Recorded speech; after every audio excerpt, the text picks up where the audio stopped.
Hello வணக்கம்.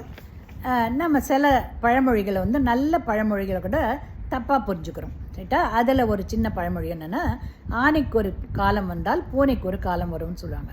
அதை நம்ம என்ன நினச்சிக்குவோம், ரொம்ப பலசாலிக்காக ஒரு நேரம் இருந்தால் கூட ரொம்ப பணத்துலேயோ இல்லை பலத்துலேயோ இளைச்சவனுக்கும் ஒரு டைம் இருக்குன்னு இருக்கு. அப்படி கிடையாது.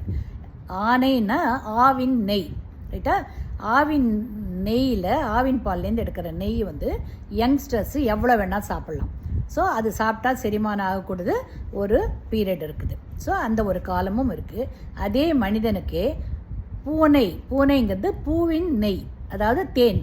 அந்த தேன் கலந்து சில சமயம் மருந்துங்களை ஏஜான காலத்தில் நம்ம சாப்பிட வேண்டியிருக்கும். ஸோ அந்த பூனுடைய நெய்யை, அந்த தேனை சாப்பிடக்கூடிய நேரமும் ஒரு நேரம் வரும் ஏஜ் ஆகும்போது.